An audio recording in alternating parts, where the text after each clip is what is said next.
Hi, I'm Chef Fee from Wholesome Bellies and welcome to my little slice of heaven.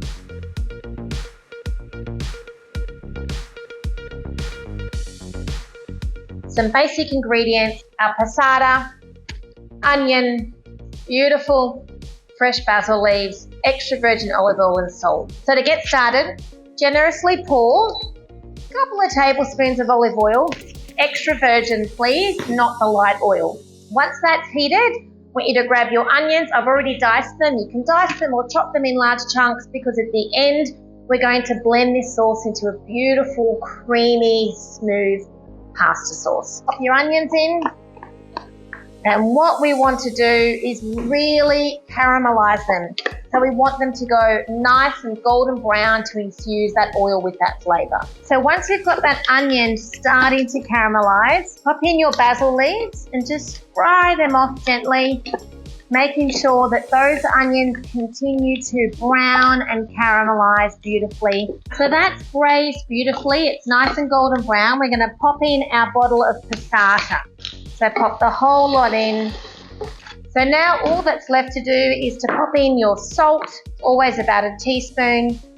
Give it a really good stir. And then my mother always taught me a bit of raw olive oil just drizzled on top. And there you have it. We're going to pop the lid on that and we're going to cook that down on a medium heat for about 25 to 30 minutes. Let the acidity come out of that tomato, bring that rich flavour in, and then we're going to blend it. Okay, so our sauce is ready. It's been 30 minutes and it's reduced and it's beautiful and thick. Now once that cools down, I'm going to pop it in my blender and I'm going to blend it till it's nice and smooth. You can enjoy it like this. If you like your sauce quite chunky, go for it. When you blend it, what happens, you actually blend all that onion down. So the sauce changes from a dark red to a lighter red colour and you get that nice creamy sweetness that the onion gives.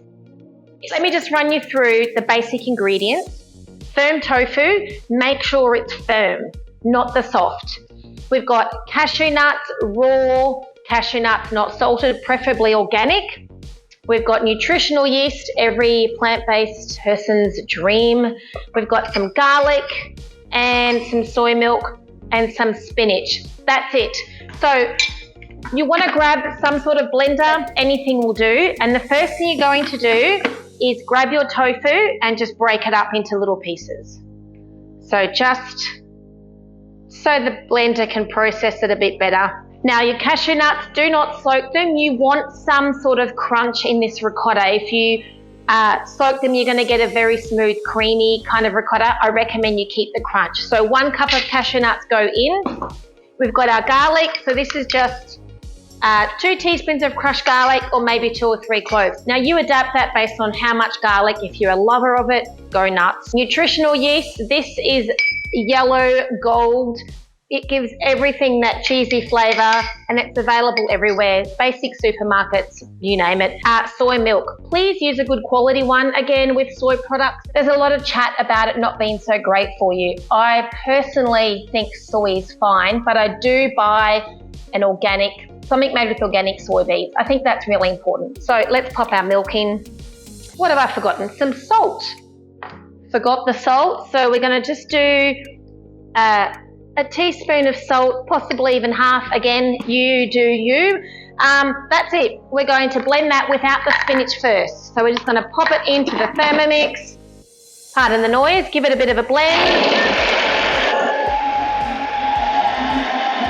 Here you have a beautiful ricotta. Now it is a little bit thick. Do not be tempted to add in more liquid because our spinach is going to break that down even more. Now we're going to pop in our spinach. So a couple of 100 grams. The easiest way is just to buy a frozen block of spinach, defrost it, squeeze all the water out. If you've got some fresh spinach, that's fine. Just wilt it down in a saucepan so that it's nice and smooth.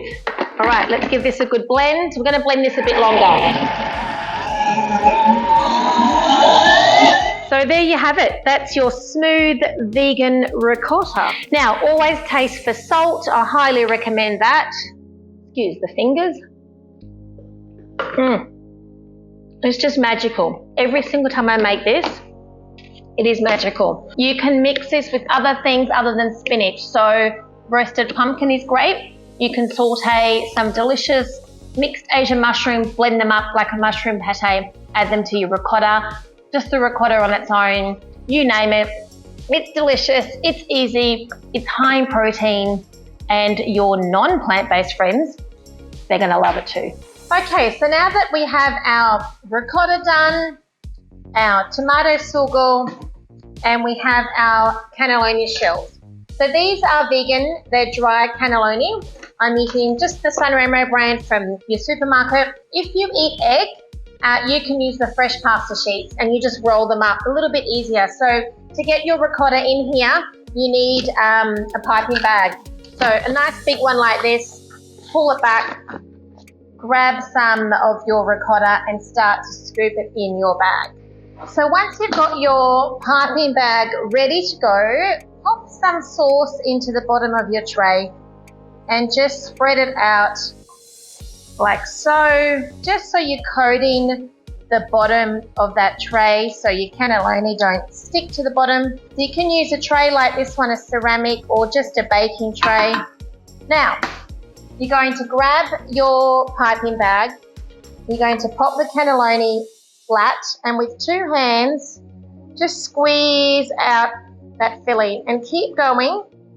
Push, push, push all the way until all the filling fills the bottom. You can see both ends are filled.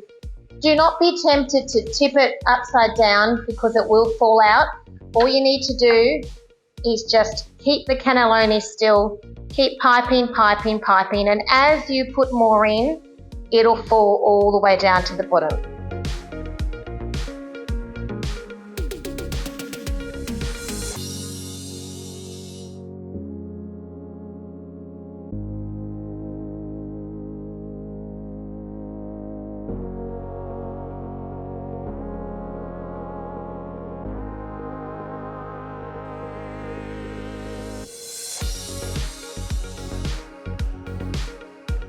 Thanks for watching.